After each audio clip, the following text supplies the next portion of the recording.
Diana. I think it was fairly obvious that may happen in this one. Jarvan in fourth as well, the second ban for the Tigers. Victor and Lissandra on the other side for WE. It's really weird with the Jarvan ban, but it's because Spirit is still first picking it despite it being nerfed. So I feel like they're just completely targeting the comfort picks, and we see the Sivir as well. So no real hard engage setup. And also Rexa is still open for Smep, for Lee if he wants it in the jungle. It's a really interesting draft in terms of banning out the team composition that has worked for World Elite so far. They're forcing them, okay, show us what else do you have. We know you can play these champions in a composition. Let's see what else do you have. They haven't targeted a Luca in a single time, and I feel like that's just showing that they have complete control in Smeb and being able to lock him down. And that's the thing when you play a best out of 3 here. You can take a few chances in the first game in terms of your bans. You can target towards World Elite, say, what can you do if you have to play, like a proper team in terms of communication and everything in your setup? Can you manage to beat us that way? Because we know G Tigers love to run these very kite-focused compositions. If there's no hard engage coming in from the side of World Elite, well, how are they ever going to start a fight? Well, we do see there Maokai and LeBlanc, so she going to be playing that LeBlanc here. Obviously, Diana being his champion of choice so far. Yeah. Most play pick and solo queue for him, so not too much of a surprise, but still different. Obviously not going to run teleport on that one, so you won't have that split pushing threat. I would assume not running teleport, yeah, I was going to say. I'm not going to guarantee anything at this point. And it looks like G Tiger's going to go for a very strong bottom lane there. Janna and Corki. Well, I think for now, the answer that World Elite has to respond with is going to have to be the physical damage jungler.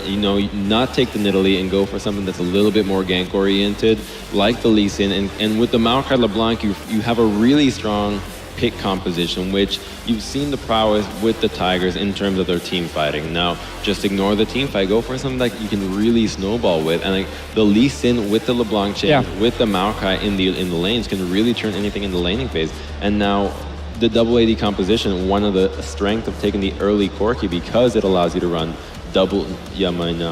no AP threats, just because Corki, with the sorcerer shoes and a little bit of the AP on the Trinity, enough poke to all right, you need magic resist versus Right, Corki. okay, fair enough. And also against the Rumble. Yeah. So in this case here, very standard G Tiger setup. You got the disengage from the Janna, you got the Rumble ult as well to zone away, and of course the double AD carry composition. I still like the LeBlanc Lee Sin setup because those two together will beat the Rexa and Ezreal in terms of the early game. So there is some pressure at least from the G Tigers around that lane. And wow, Kalista coming in with the Sivir ban. She's been changed here on this patch, and nobody else really wants to play her. What I really like about the World Elite draft is that they're really playing to the strength of their players. All of them incredible solo queue talent, and you're picking 3 really high skill cap champions. LeBlanc, Lee Sin, Kalista. They're really going to be, like, these 3 champions can be completely different in the hands of great players. I do hate Kalista though in this setup, because you need to continue to auto attack over the entire fight. And against a kite composition, they're literally just going to run away from you and not allow you to get enough stacks. So let's see how it works. Yeah, the comps are locked in. We're going to be on the Rift of the GE Tigers versus WE Game 1 right after this.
All right, guys, it's time to get our second semifinal match underway. The GE Tigers, #1 team in South Korea against WE, the team that's struggled in China, has had some success this week here at IEM. I feel like there's some strong favorites coming into this one, some strong opinions on the expert desk as well. What do you guys think? What's your take on this one? I mean, I do agree with the strong opinions on the expert desk. I feel like the point of this is just to try and get some lane kills against Corky Jana. Maybe you get a good thresh hook in. I know you have some opinions about the M3 games that happened when WE played a similar style of duo lane. Yise in particular was a big reason that they lost those games to M3 a week ago, because he disrespected level 2 all-ins from the Kalista Thresh, Kalista Morgana lane. It'll be interesting to see how he synergizes with Mystic, of course, because Mystic is now the substitute AD carry. The main thing I'm a little nervous for this team is how do they plan on controlling the mid game? GE Tigers are incredible at playing the map, incredible at playing around weakness, and I don't expect them to give up lane kills. So with that in mind, where do World Elite enforce their strength on the map? Well, here we go. World Elite versus the GE Tigers. Welcome to Summoner's Rift, a fan at level 1. Nice and safe. And a lot of pressure on WE. Obviously, they know how favored GE are. GE, I mean, you saw these guys backstage. They did not look nervous at all. And they got better dance moves than I do, don't they do that. That was some pretty smooth stuff from Prey, especially, I thought. Yeah, it should be. Well, we'll see how interesting of a matchup it is. I think that GE, this is just them going to be playing their game, going for those mid-game groupings, and I don't think WE is going to have a terrific time engaging on them. Kuro. Yeah, well, you got to wonder too. I mean, with GE, just how if they approach it too casually. You know, we've seen in Korea on OGN what happens when GE doesn't really respect their opponents. We've seen series get a little bit sloppy by them in the past. I'd like to think they won't do that here. They haven't this week. They haven't done it yesterday. They may be going into this one with a lot of confidence, but they got to keep it serious. Yeah. The one thing they've got to be careful of is just getting caught by those hooks. Okay. If any chains get hooked at all, it's going to be problems. But the defense of the Raptor Cap. So right there was only 2 saplings, so LeBlanc is actually going to take the little Raptors and then go to lane for an XP advantage. So we've seen some of the Korean teams do that with Maokai and Ari, SK Telecom pulling that one off. So they want to get this mid lane rolling early for Xia and see what they can do. So that's an interesting trick that you can do for your mid laner or a Maokai player. Yeah. They really need Xia to get a nice little edge in lane early on too. I mean, you and I, we were all talking about it before the game started, and WE really needs to make plays in lane early on. Well, I think that's really the only hope here, because at this stage in their development, it would be pretty unusual for them to be able to unseat a team the caliber of the GE Tigers in terms of team fighting, synergy, team play, of course, rotation. So that's really where they have to get the edge in this game. Spirit with the actual early crab take right here. I think it's going to be difficult for World Elite because of even in the games that they won earlier today, didn't work in their favor. Smeb's got flash though. Aspir coming in, Smeb, he's probably going to have to just walk casually out of there. Yep, not even needing to use that flash. Ruby Crystal helping keep that HP healthy. I think he was expecting to be under pressure, as you can imagine with Spirit going Lee Sin. Yeah, you're playing against Spirit. Of course you're going to be under a lot of pressure early on. And unfortunately for WE, that top gank not working out. I do like that Ruby Crystal start too, because it's going to mean pretty fast haunting guys for Smeb potentially as well. Yeah, and I really like the way Spirit went about that gank too. Very conservative. Didn't just rush up there right after hitting level 2 and getting that red buff. He instead opted to take the crab first, making sure there's no follow-up or counter gank potential coming in. So relatively safe gank. He's going to come around, try again. Smeb close to that wall. Smeb in a little bit of trouble. Yeah, gets jumped on by the Q. There's the knockup with that arcane smash. Smeb trying to get away. Already used the flash, and first blood goes to WE. Aluka grabs that one, and I think Smeb just not respecting the position he was in there. No, very, very poor play from Smeb, because when you see the level 2 Lee Sin come in out of the red buff, you can assume that he's going to go back to that same side of the map and continue jungling. And how is he going to get on you? Well, first off, he had a ward in the river, so the only place he can gank from is by standing next to that wall for a Sonic Wave. Pretty Poor positioning. Poor play from Smeb right there. The scary thing is, I don't think it's even going to cost him a whole lot. There is a teleport advantage for Aluka if he decides to run back to lane. Well, GE was able to steal the blue throughout that too. Yeah, jungle control from Lee. And of course, having the numbers down the bottom half. You saw Gorilla moving up to help out. So a decent start for World Elite. But the question is it going to be enough to get Aluka to a power position quickly? Well, I mean, the last time we saw GE kind of give up a boneheaded first blood was against Cloud9 earlier in this tournament, and that game ended in GE's favor in 28 minutes. So it has not been really a barrier to their success, nor has really any early game deficit. So short answer, no. Yeah. Well, I mean, GE has been behind in many games throughout the recent season here, and they've always managed, or nearly always managed, to come back and win those. I'm interested to see if GE want to put some early pressure on that Dragon, with Smeb going to get a very early haunting guys with no Doran's item. And that's going to give them just so much control in that pit, especially against an AD carry like Kalista, who needs items to get that attack speed up to scale up. Very, very item dependent before Kalista can get enabled, and that's going to be compounded by how difficult it'll be to stick to anyone on GT that's not Smeb. There's a knock-up onto Aluka, taking a lot of damage right away. Tried to twist advance back in, his flash is down as well, and so Smeb gets that answering kill, and this is why that first blood wasn't a huge concern. He knew Lee was going to be able to come up there, make a play as well. Kills evened up between the top laners, between the jungles now, and on top of that, Smeb has the CS lead for the moment. Well, and plus, even if there was a counter gank in that scenario, they still had the extra flash on their side in order to deal with it. You see it coming with Rek'Sai as well, and there's the TP used for Aluka, getting right back in lane, but everything pretty much evened up, but there goes Kuro. Wow, we got to get a replay of that, hopefully. Shia just 1v1s Coco in mid, or Kuro rather in mid. That's something that we don't see too often. I would not have expected that one, but yesterday and today, Shia definitely had a few good plays across the map. This morning in particular, when playing against CJ Entus, I felt like Shia had found some more rhythm, had found some more confidence, was playing that Diana, of course, which was banned away. But a good kill to put on the board, and World Elite still got themselves a small lead. Yeah, well, I mean, Shia has shown himself to be a very, very good LeBlanc player. Certainly a talented mechanical player in lane. And it helps. It helps to get that solo kill against Kuro, even if you are... Okay, here's that replay. Let's see how this worked out. Well, basically just got blown up. Yeah, didn't even have to really get the rest of the chains right there. Spirit also looking for a cleanup, but just a very clean kill. And something else to highlight about that, the fact that Shia was running Flash Ignite, we've not seen him play super aggressive in lane because he's been running Flash Teleport all three previous games. Yeah, so this is the first time that we've seen him really go, crazy aggressive, and it may have caught GE Tigers off guard because he's not run that aggressive summoner. Yeah, quite true. I mean, this Ezreal will have a little bit of time to sort of build things up. I think Lee actually, he just got that Rift Sculler, just walked up and smited it away from Spirit. Yeah, Spirit no smite off cooldown in order to make that play, and the punishment continues right here. That's 50% of Spirit's HP bar down right now. This is going to force Lee to stick around the mid lane too. Looks like he might have some action in bot as Prey has to Valk over the wall to make it out. A little bit of a dangerous move there, but... I like the way she is playing this LeBlanc. Yes, it's all the pressure's on him anyway, so he should be playing aggressively and should be trying to poke down Kuro, but it's something that can work in World Elite's favor. And we were touching on the team comp and how GE Tigers are going to be able to kite around. If Aluka is able to lock somebody down, and Shia, with the current mobility and damage that he's demonstrated, can remove one of those AD carry threats, that could be a window into this matchup for World Elite. Yeah, and there are exploitable champions in terms of burst here as well. But there we go, Xia going in again. Yep, Kuro taking another big chunk of health off his life bar, and wow. I mean, it's going to take a while for this Ezreal to power up, that's for sure. Prey needs to be very careful because there are two members of WE hiding that brush. Here we go, Mystic with the ultimate on Kalista. Oh, Death Sentence misses though for Yusa. And Prey gets away without any issues. Tried to make a play on the Prey when he was alone in that bot lane, but...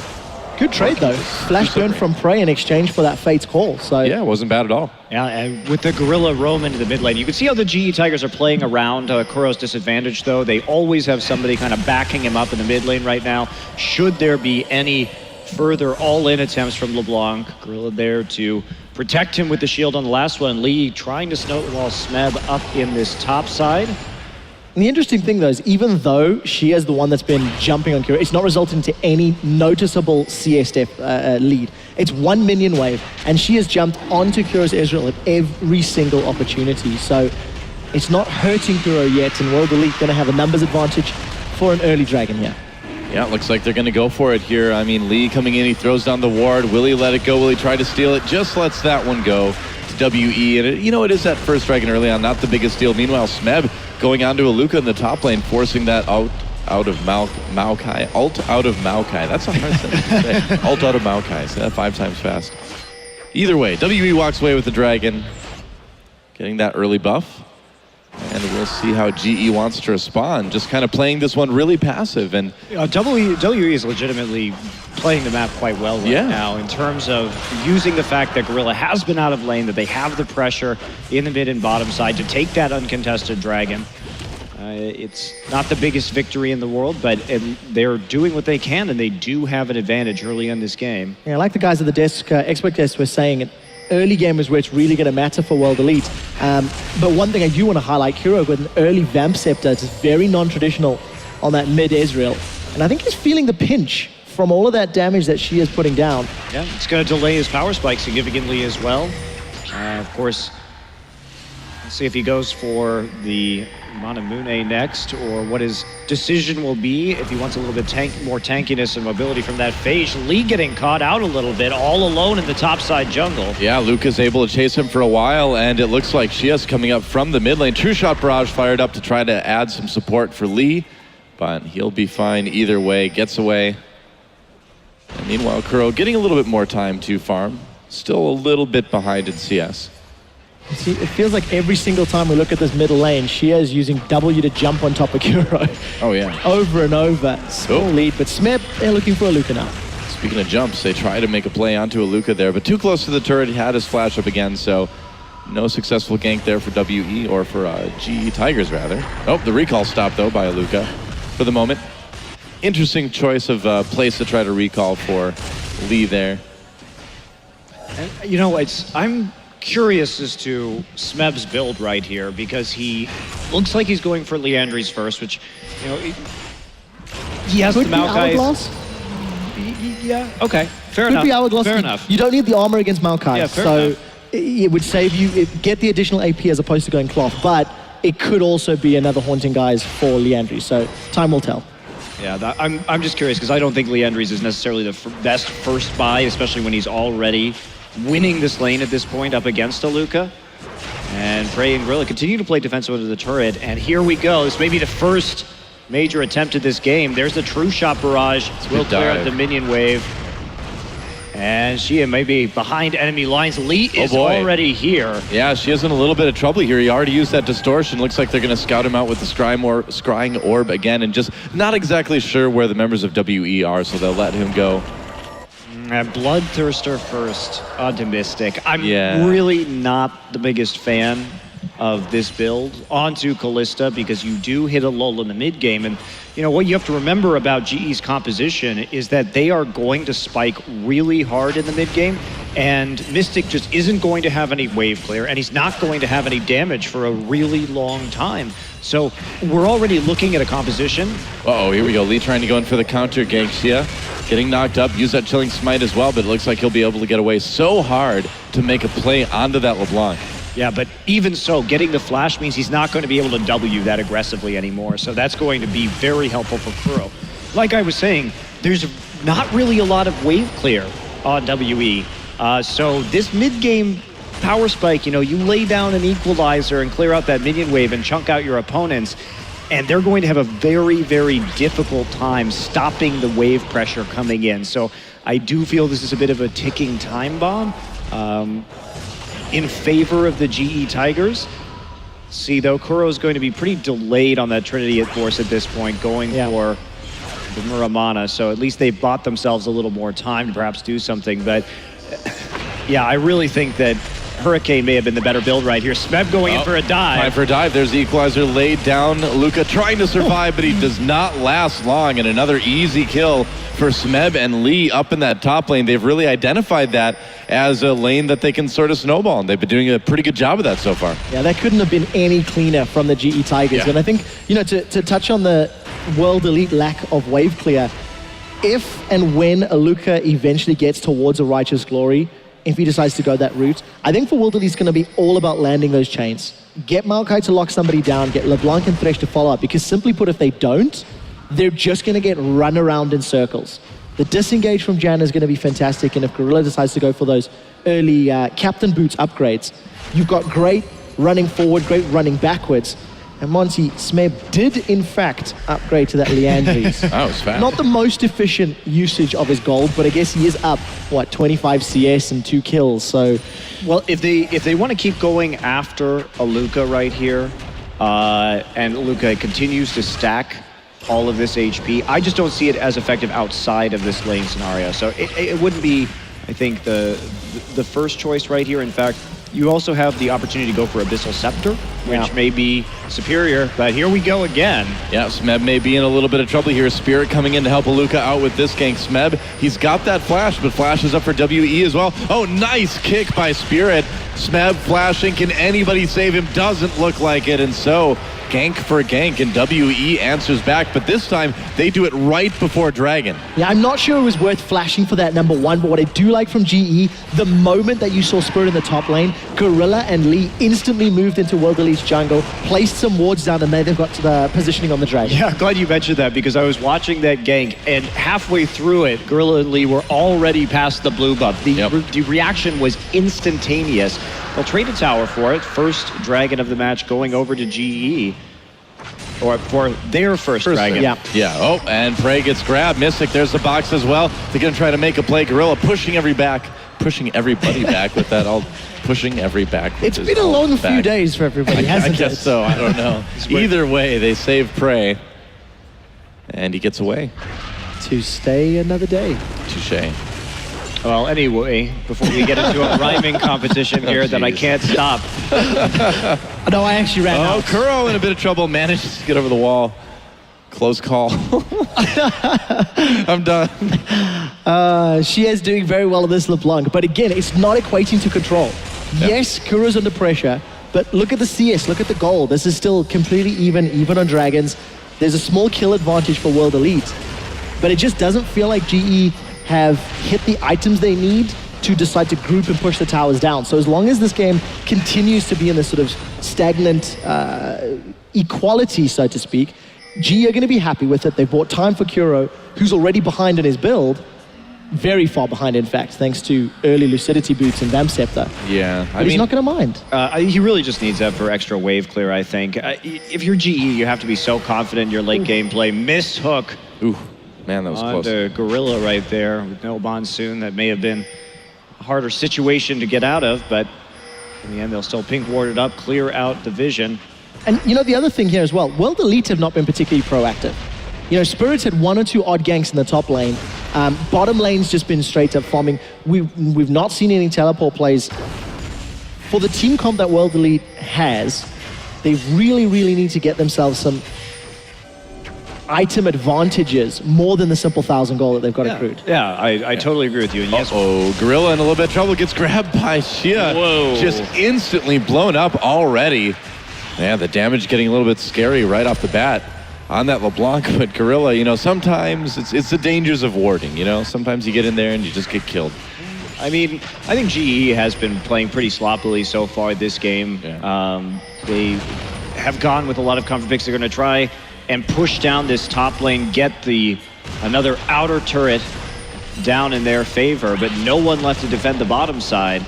And Mystic will take that one as well. So trading objectives pretty evenly right But look, here. middle lane though. Yeah, with WE, and there we go. True Shot Barrage comes over the top. It looks like it'll stand just a bit longer right there with the help of the Eye of the Storm. Yeah, the Janus Shield helping out quite a bit there, actually, and keeping that mid lane turret alive. WE is just going to rotate right into the enemy jungle, though, and see what they can take. Oh, this looks like a crafty gank for WE, but I don't think they're going to find anybody. I have to be honest, this LeBlanc pick is impressing me and has continued to surprise me. Xia is really, really stepping up. And I don't know why they didn't play it sooner. If Shia can play this well in the later team fights and get rid of a damage threat, that's another way for World Elite to get in. Equalizes the lockdown. He got saved by Mystic, though, using that Fate's Call to bring in the support. Yusa. This is one of the reasons why it's so difficult to snowball against the GE Tigers, is that they're always in the right lane to back up whoever is getting low. They've been trying to protect Kuro for most of this game. It's been working in the fact that he has been at least going pretty even in farm. And, you know, if the lanes are pushed back like that, it opens up time for Smeb. So it's all about those map movements, all about protecting the members who are behind and giving them that leg back up again to get them into the right power spike where they need to be. Well, yeah, that's it. I mean, the adaptability for GE Tigers that we've seen, you know, all season in Korea is kind of going to probably show itself here too. You know, they're able to support each other, change what they're doing, and make sure nobody gets too far behind. What I love about GE Tigers at the moment is all the defensive wards in and around the entries to their jungle around the mid lane. Because of all of the focus and the pressure that she has had, and the fact that you don't want Kuro to fall further and further behind, they've got that information to work with. If Shears and World Elite are able to get some vision, control, and you can remove Gorilla before a monsoon, before those Howling Gales go out, a lot of that kiting power to the GE Tigers team composition can get eliminated just by a strong flank or strong positioning. So there's a lot of pressure on Shia to get Gorilla by surprise. Yeah, absolutely. And they must control the LeBlanc at this point. Of course, still able to convincingly eliminate champions if given the opportunity, especially considering how well she has been doing in the laning phase. And well, they're going to spot him with a ward right there. He's going to come over the wall, though. A little bit of damage onto Kuro. Looks like that ward is a goner now. But again, you know, Kuro just kind of staying safe. Oh, maybe not so much. Gets kicked right into WE. I had to say he was staying safe, didn't I? Gotta curse him. Not very safe right there. They can drop Equalizer if they want to, but it looks like they're not going to make that decision. Instead, playing defensively, allowing that turtle tower to fall. And, you know, this is a pretty dangerous lead that WE has right now. Oh, with Dragon coming up in about 30 seconds, too, you don't want to use that Equalizer to save a turret that's nearly dead, I suppose, too. So it does hint that they do actually want to make a play here around the Dragon, but otherwise WE having some pretty convincing outplays across the board right now. Great initiation from Spirit and really good setup to continue. This would not be the best recall timing, though, as Dragon is up in 10 seconds. Do you think this is a little bit too risky? Well, we'll have to see. There's a lot of vision here for World Elite, so teleport's still up for a Luca, and doesn't seem to be any rush from GE. Plus, GE, at the moment, I think you could put an argument forward that maybe they should look to create some confusion and create some chaos. World Elite is a team with substitutes, is a team with new players on the roster, and we saw yesterday in the chaotic, all over the place fights, bad decisions were made. He got grabbed in a little bit of trouble. He manages to get out. There's a nice knockup from that Whirlwind. Box popped at a little bit of an odd time for Yusa. I think he was trying to keep Lee in there, but it didn't end up working out. But with that cooldown down, this Dragon may just go to the GE Tigers. We'll see if WE can do anything about it. And the answer, I think, will be no, Doa. Yeah, I think you're right. Nobody's committing. Vengeful Maelstrom wasn't available there. World Elite, despite having all of the vision, actually did get punished by that back timing. They weren't in range to defend their wards and defend their position on the map. Yeah, you have to be able to defend those wards. And so going back, GE a little bit gun-shy about moving into that Dragon in the first place because they didn't know the situation. In fact, wanted to get Prey red. There's a hook onto Smeb. I don't know if you want to hook him. Well, we'll find out. Mystic really low. There's the Equalizer dropped already. Smeb getting into the back lines. There's one kill for him, one kill for Prey. And Spirit getting taken out. Here comes a Luca. Yep. Sky, Luca coming in from behind. Well, immediately knock up on Shia. Luca trying to get the back lines against Smeb. In a lot of trouble. Issa doing what he can. Luca just running for his life now. Yet another knock up from Lee. Yet another kill for GE Tigers. They get the turret as well. Shia coming in. Can he get Prey? So close. Kuro manages to get that kill, though. A double kill, meanwhile, for Lee. And that is an ace at 23 minutes here for the GE Tigers. And this is what you expect for the Tigers. They wait, they play it carefully. And then when the time is right, they strike and they make plays like that. You mean they pounce? They pounce, that's right. Tigers, you know, I mean, Udyr would say a tiger strikes sometimes, I would say. The thing I love about that is GE Tigers just instantly punish World Elite for being split up. Yeah. Very, very aggressive. It was World Elite that landed the death sentence and instantly regretted that decision. And GE just committed. They threw everything they had at World Elite, got themselves the ace and the tower. And yeah, exactly. And the tower was low enough as well that they felt comfortable. It only took a couple more autos in order to take it down in the end, and they followed through beautifully. And this is where the GE Tigers really shined. You'll notice right before that we did see the Muramana complete for Kuro, so he's starting to do a lot of damage. He did clean up Shia at the end of that fight. And this is Oh, Mystic. I have a premonition that you may be about to die. Yep.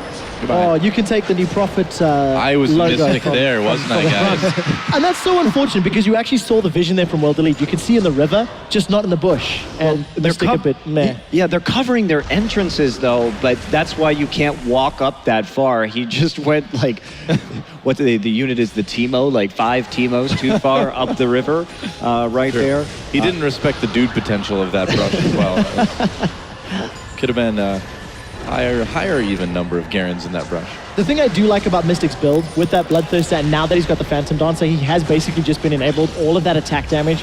It's a little different to what we've been seeing out of European Callistas who like to build the Blade of the Ruined King, but we'll touch on that in a second because GE Tigers are grouped up and She comes so in. low. Prey just picks him off. Yeah, he went in at about half health. Interesting decision there. Lee, meanwhile, zoning out Spirit. It's a jungle battle as the turret is destroyed by Kuro and the rest of the GE Tigers. And now 4 turrets to 3.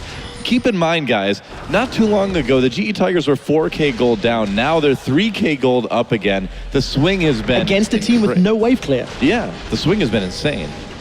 I mean, what are they going to use? A sapling? Or let Shia jump in with distortion and then all of a sudden get popped by the poke like we just saw? Killed by Prey again, yeah.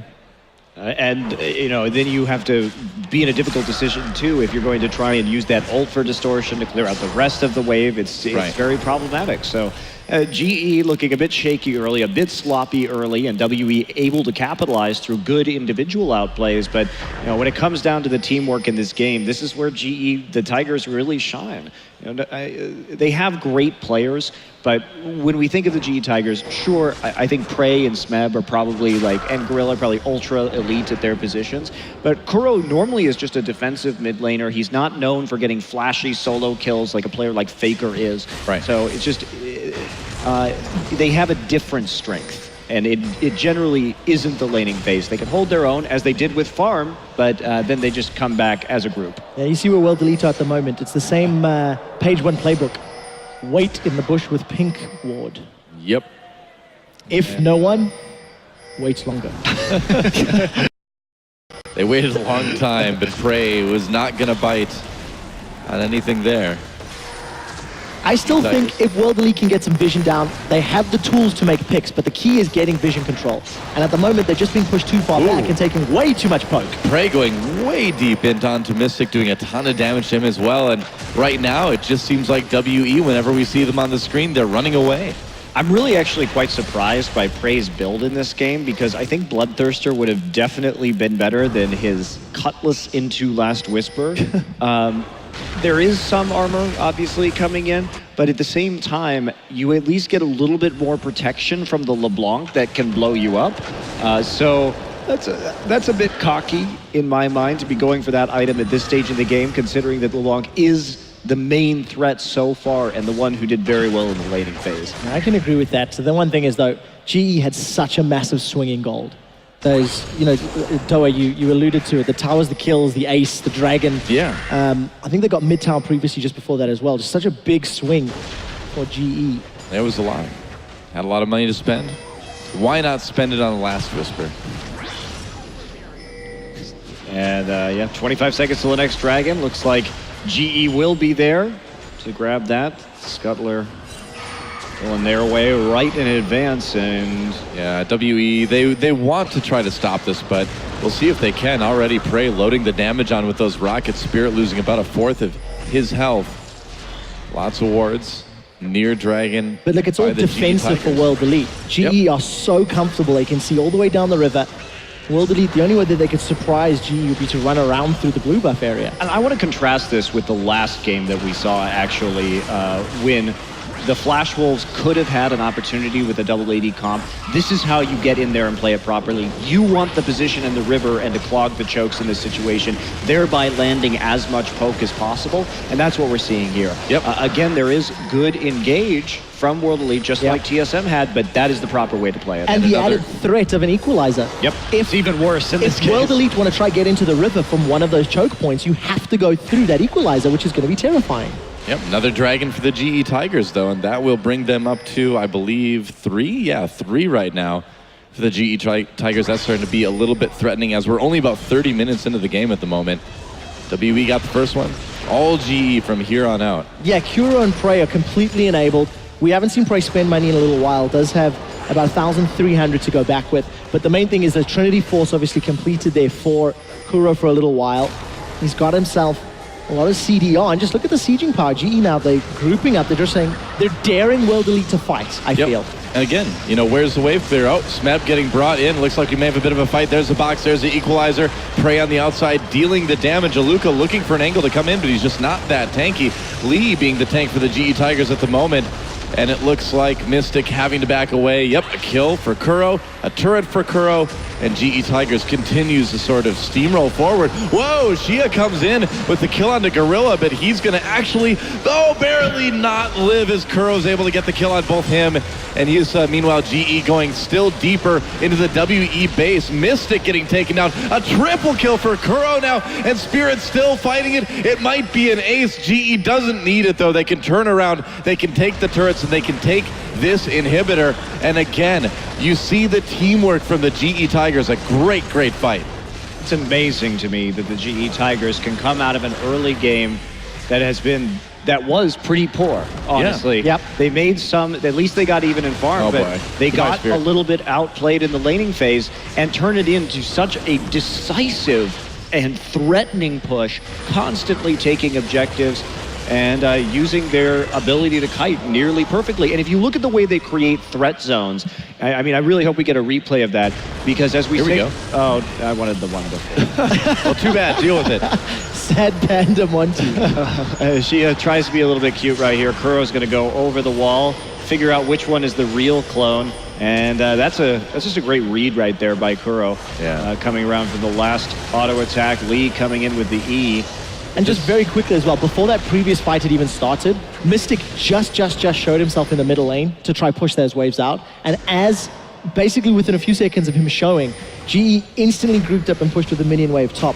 The reaction at which they make a team decision is mind-boggling to me. Yeah. After the previous Dragon, similarly, realized that there was a numbers disadvantage bottom, engaged despite being hooked on, and just really smart, intelligent read of the game and the map. And it's at every level too, right? We were even talking about the wards. When Smeb was dying, they were already convincingly moving into a different part of the map as soon as they saw Spirit there. What I wanted to talk about in that first fight was just they made it impossible really for LeBlanc to get in, because they use they stagger their abilities so well. First it was the equalizer, Flame Spitter straight into Zhonya's, and then Rek'Sai's clogging the rest of the space and getting knockups under the turret. So there was really not a lot of chance to even get in onto the back line within a comp that has a decent amount of engage. And if you did, Gorilla would just kick you out anyway. So even if that front line had not secured, escapes in your AD carries plus that Janna backline, just a really, really intelligent play. Wow, and absolutely no resistance as the GE Tigers take another turret in bot lane, rotating back towards mid yet again. But at this point, the map is theirs. GE controls the pretty much entirety of Summoner's Rift at this point. There's very little that WE can do at this stage. It will be a patient Baron coming in from the GE Tigers at some point. Aluka there with the teleport, maybe trying to make a play, but there's a lot of control over the Baron pit right now from GE, sweeping out absolutely everything at this stage. Yeah, they're killing those Sentinels as well from Callista. They're gonna force a face check right here of this brush and then use an equalizer over the wall. Spirit in a lot of trouble. Here we go. Yep, you called that one, man. No, I didn't. The equalizer was not used. Well, the equalizer. Oh, not the equalizer. I thought you meant You should have just taken the point. You should have just taken the point. Damn it. I misheard you. Well, there goes Baron. Baron's like, well, I saw what that team could do against you guys, not much, so here, I won't put up much of a fight. The thing is, right, you go all the way back. Laning phase actually went well for World Elite, but you can question whether or not going even is enough against a team that is, you know, much comes smarter, Lee. much more coordinated. And unfortunately for World Elite, they're now split up after trying to make a gambit on the inner turrets. Nakabanisa barely gets out with that Fate's Call. Mystic throwing him ahead there. Meanwhile, Xia turns around, tries to get the play onto Kuro. Kuro still alive for now. Which one is the real LeBlanc? It's the one down in the bot lane. Smeb, meanwhile, takes out Yisa. And he's got... Oh, never mind. Two-shot barrage. That's about enough to take care of it. Double kill, meanwhile, for Smeb. And WE continuing to just not be able to do anything in the face of this GE Tigers team. Aluka just like, peace, I'm not even going to teleport for this. You should not have been in there to begin with. I mean, Kuro just knowing his limits so well, Yeah. actively trying to duel a LeBlanc on Ezreal. He had the shield from the Bloodthirster, but moving forward extremely aggressively. Now we have GE rolling through the bottom inhibitor. Yep, going to be another inhibitor for the GE Tigers, and they won't be able to end it right here, it looks like. The death timer's still a bit too short, but they could try rotating over to the mid lane. They still have that Baron buff. They're still extremely powerful as a team, and they have a lot of cooldowns right now. Looks like, though, they're just going to back off and take that 4th dragon. So again, this is what we see from GE all the time. You know, even if they get behind early on, they just come back, play methodically, and then once you get to this stage in the game, there's no more mistakes. These guys are just a well-oiled machine. Yeah, and you know, with World Elite, at this point, they should start discussing next game, start talking picks and bans. Their laning phase went well. They did have safe or favorable matchups across the map, which of course plays into their favor. But I think if you're in the World Elite camp, you should be looking at lanes with more kill threat and try to get the lanes working. They spend so much time in a head-to-head. Top v top, mid v mid, and duo v duo. Lee and Spirit showed their faces top lane a couple of times in the early game, but for World Elite, they needed a lot more. They needed more impact out of the jungle.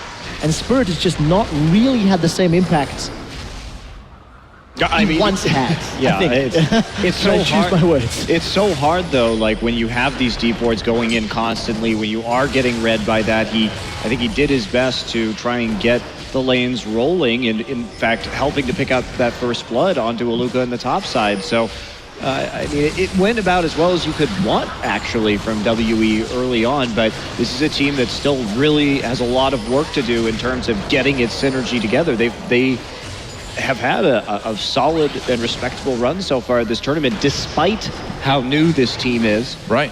For a new roster, it's looking pretty good. Yeah, absolutely. And you can definitely see the talent is there, at the very least, on this team. The mechanics are good. Their sense of the laning phase is good. So where do you go from here? It seems like it's going to be hard to go anywhere but up. Yeah, I would imagine. GE Tigers, meanwhile, though, pushing up this mid lane. The top inhibitor did respond. There's the equalizer. Will GE go in? A big knockup from Spirit as he sends a kick through the team. Meanwhile, Luka getting into the back lines, but he's all on his own. Mystic trying to do damage, but just not able to deliver a lot. Just like that, 4 kills for the GE Tigers, and they will grab that perfect ace. Well, almost perfect ace. Kuro did go down due to Mystic in the end, but that is going to be it. So at about 37 minutes, the GE Tigers will close out a very convincing one, going from 4K down at about 15 minutes to now about 14,000 gold ahead at the end. There goes the Nexus. GE Tigers with a pretty convincing game 1. GG. I mean, there's not much to say there.